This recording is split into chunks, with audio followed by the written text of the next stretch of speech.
That's machines. You know, machines should be working 9 to 5. Humans are not meant to work 9 to 5. No, I agree wholeheartedly. But for people that are working for someone, there's not really that option. So that's unfortunately the rub, right? That's kind of where my tweet storm starts, which is, first of all, the first thing if you're going to make money is that you're not going to get rich renting out your time. Even lawyers and doctors who are charging $300, $400, $500 an hour, they're not getting rich because their lifestyle is slowly ramping up along with their income, and they're not saving enough. They just don't have that ability to retire. So the first thing you have to do is you have to own a piece of a business. You need to have equity, either as an owner, an investor, shareholder, or a brand that you're building that accrues to you to gain your financial freedom. Yeah, and I was really fascinated by another thing that you were bringing up about working for yourself, that you feel that in the future, whether it's 50 or 100 years from now, virtually everyone is going to be working for themselves. And I believe the way you put it is that the information age is going to reverse the industrial age. Yeah. If you go back to hunter-gatherer times, how we evolved, we basically worked for ourselves. We communicated and cooperated within tribes, but each hunter, each gatherer stood on their own and then combined their resources with the family unit. But there was no boss hierarchy where you're like the third middle manager down. In the farming age, we became a little bit more hierarchical as we had to run farms, but even those were still mostly family farms. It's industrial work with factories that sort of created this model of thousands of people working together on one thing and having bosses and schedules and times to show up. The reality is, if you have to go, I don't care how rich you are, I don't care whether you're like a top Wall Street banker, if you have to go, if somebody can tell you when to be at work and what to wear and how to behave, you're not a free person. You're not actually rich. So we're in this model now where we think it's all about employment and jobs. And intrinsic in that is that I have to work for somebody else. But the information age is breaking that down. So Ronald Coase is an economist who has this Coase theorem, very famous theorem, but it basically just talks about why is a company the size that it is? Why is a company one person instead of 10 people, instead of 100, instead of 1,000? And it has to do with the internal transaction costs versus the external transaction costs. Let's say I want to do something, let's say I'm building a house and I need someone to come in and provide the lumber. I'm a developer, right? Do I want that to be part of my company, or do I want that to be an external provider? A lot of it just depends on how hard it is to do that transaction with someone externally versus internally. If it's too hard to keep doing the contract every time externally, I'll bring that in-house. If it's easy to do externally and it's a one-off kind of thing, I'd rather keep it out of the house. Well, information technology is making it easier and easier to do these transactions externally. It's becoming much easier to communicate with people. Gig economy, I can send you small amounts of money. I can hire you through an app. I can rate you afterwards. So we're seeing an atomization of the firm. We're seeing the optimal size of the firm shrinking. It's most obvious in Silicon Valley. Tons and tons of startups constantly coming up and shaving off little pieces of businesses from large companies and turning them into huge markets. So what looked like the small little vacation rental market on Craigslist is now suddenly blown up into Airbnb. This is one example. That's a great example. But what I think we're going to see is, whether it's 10, 20, 50, 100 years from now, high quality work will be available. We're not talking about now driving an Uber. We're talking about super high quality work will be available in a gig fashion, where you'll wake up in the morning, your phone will buzz, and you'll have 5 different jobs from people who have worked with you in the past or have been referred to. It's kind of like how Hollywood already works a little bit with how they organize for a project. You decide whether to take the project or not. The contract is right there on the spot. You get paid a certain amount. You get rated every day or every week. You get the money delivered. And then when you're done working, you turn it off and you go to Tahiti or wherever you want to spend the next 3 months. And I think the smart people have already started figuring out that the internet enables this, and they're starting to work more and more remotely on their own schedule, on their own time, on their own place, with their own friends, in their own way. And that's actually how we are the most productive. So the information revolution, by making it easier to communicate, connect, and cooperate, is allowing us to go back to working for ourselves. And that is my ultimate dream. Even when I run a company and I have employees, I always tell those people, hey, I'm going to help you start your company when you're ready, because I think that's the highest calling.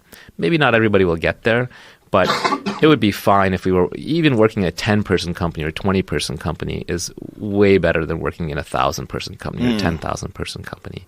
So this idea that we're all factory-like cogs in a machine who are specialized and have to do things by rote memorization or instruction is going to go away, and we're going to go back to being small groups of creative bands of individuals setting out to do missions.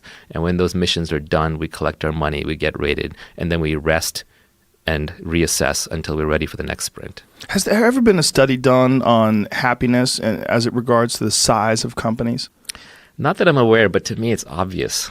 It's just obvious. The smaller the company, the happier you're going to be. The more human your relations are, the less you have rules to operate under, the more flexible, the more creative, the more you be treated like a human just because you're able to do multiple things. Yeah. This brings me to what is a subject that keeps getting brought up nowadays is universal basic income with the oncoming apocalypse of automation. This is how it's being portrayed by Andrew Yang, who's running for president. I sat down and talked with him about it. It's very compelling. And he's a very smart guy, and he's an entrepreneur himself. And when he starts talking about automation and how it's going to just eliminate massive amounts of jobs and leave people stranded. What do you? When I know you're a guy who thinks about the future, and I'm going to take the unpopular point of view on this. I think it's a non-solution to a non-problem. And I mean that in the sense that automation has been happening since the dawn of time. Man, when electricity came along, that put a lot of people out of work. Did it? Right? A lot of people carrying buckets of water and lighting lamps and all those kinds of things. And this was the concern with factories as well. Yeah, right? Everything. Literally every single thing that comes Even along. the printing press. Absolutely. Right? And what it does is it frees people up for new creative work. So the question is not, is automation going to eliminate jobs?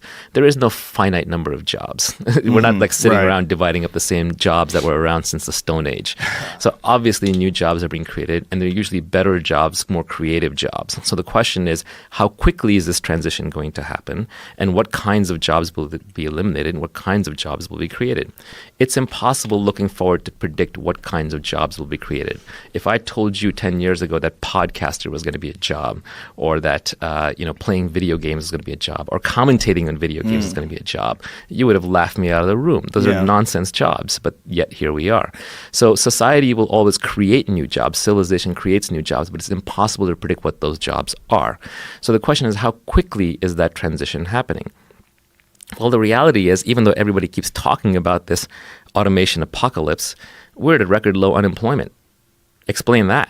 Where's the transition? Donald Trump. That's how All I'm saying is it's I don't see it in the numbers. I don't see it actually happening. The question is, how quickly can you retrain people? So it's an education problem. The problem with UBI, there's a couple of problems with UBI. One is you're creating a slippery slide transfer straight into socialism, right? The moment people can start voting themselves money combined with a democracy, then it's just a matter of time before the bottom 51 votes themselves everything in the top 49. Yes. And and by the way, slippery slope fallacy is not a fallacy. I know people like saying that, but they haven't thought it through. But the moment you start having a direct transfer mechanism like that in a democracy, you're basically doing it with capitalism, which is the engine of economic growth. You're also forcing the entrepreneurs out or telling them not to come here. The estimate I saw for $15K a year basic income for everybody would be 3/4 of current GDP. And of course, GDP would shrink in response as all the entrepreneurs fled. So you would essentially bankrupt the country. Another issue with UBI is that people who are down in their luck, they're not looking for handouts.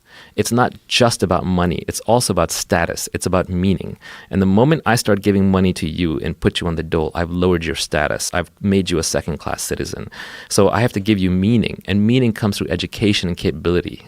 You have to teach a man to fish, not to basically throw your rotting leftover carcasses at him and say, here, eat the scraps. So it doesn't solve the meaning problem.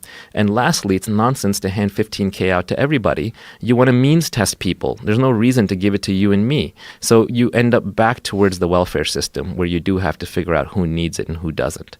So I think the better route is that we actually establish a set of basic subsistence services that you have to have, and we provide those in abundance through technology-based automation. So get basic housing, get basic food, get basic transportation, get high-speed internet access, get a phone in your pocket. Those are the kinds of things you want to give people.